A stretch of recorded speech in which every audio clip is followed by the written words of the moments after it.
युद्ध से पहले श्री कृष्ण ने ऐसा क्या बताया कि कर्ण के होश उड़ गए। आइए जानते हैं इस वीडियो के माध्यम से। जब श्री कृष्ण महाभारत के युद्ध को रोकने के लिए शांति दूत बनकर हस्तिनापुर जाते हैं, ये समझाने कि युद्ध ना करो, इसी में सबकी भलाई है। और जब इस प्रस्ताव को दुर्योधन स्वीकार नहीं करता और पांडवों को कुछ भी देने से इनकार कर देता है, तो श्री कृष्ण जब हस्तिनापुर से युद्ध लेकर लौटने लगते हैं तो कर्ण कहता है कि वासुदेव, मैं आपको हस्तिनापुर की सीमा तक छोड़ देता हूँ, और वह श्री कृष्ण के साथ चल देता है। तो श्री कृष्ण कर्ण को समझाते हैं कि कर्ण, तुम पांडवों के पक्ष में आ जाओ, क्योंकि दुर्योधन अधर्मी है, वह अधर्म के पथ पर है, वह मानने वाला नहीं है, वह एक महाविनाश को निमंत्रण दे रहा है, और यदि युद्ध हुआ तो सब मारे जाओगे, समूल विनाश हो जाएगा, और तुम अगर दुर्योधन के साथ रहे तो जान लो तुम भी मारे जाओगे। और इस तरह श्री कृष्ण कर्ण को समझाते हुए कहते हैं कि कर्ण, दुर्योधन का साथ छोड़ दो। तो कर्ण कहता है कि नहीं माधव, मैं उसे किसी कीमत पर नहीं छोड़ सकता। कहता है कर्ण, सूरपुर से नाता तोड़ूंगा, केशव मैं उसे ना छोड़ूंगा। ऐसा कह देता है कि चाहे मुझे तीनों लोगों का राज्य वैभव मिल जाए दुर्योधन के बदले, लेकिन मैं दुर्योधन को नहीं छोड़ूंगा। जब ऐसा कहता है कर्ण, तो वासुदेव कहते हैं कि कर्ण, तुम्हें पता भी है कि तुम कौन हो? तो कर्ण कहता है कि हाँ, पता है कि मैं राधा का पुत्र कर्ण हूँ। तो श्री कृष्ण कहते हैं, नहीं, यह सत्य नहीं है। तुमने कभी ये नहीं सोचा कि तुम सबसे अलग क्यों हो? तुम्हारे पास ये दिव्य कवच और कुंडल क्यों है? किसी अन्य सामान्य मनुष्य के पास नहीं है। तुम असामान्य मनुष्य क्यों हो? तुम्हारी सोच सबसे भिन्न क्यों है?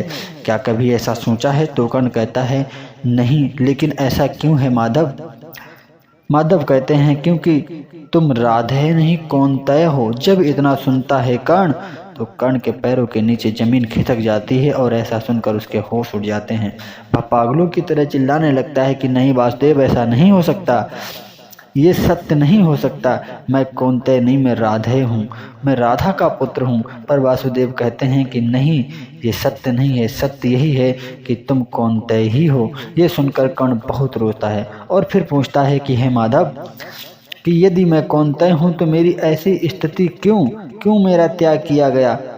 तो माधव कहते हैं, तुम्हारी माता ने तुम्हें कौमार्य अवस्था में जन्म दिया था और लोक लज्जा के कारण तुम्हारा त्याग करना पड़ा।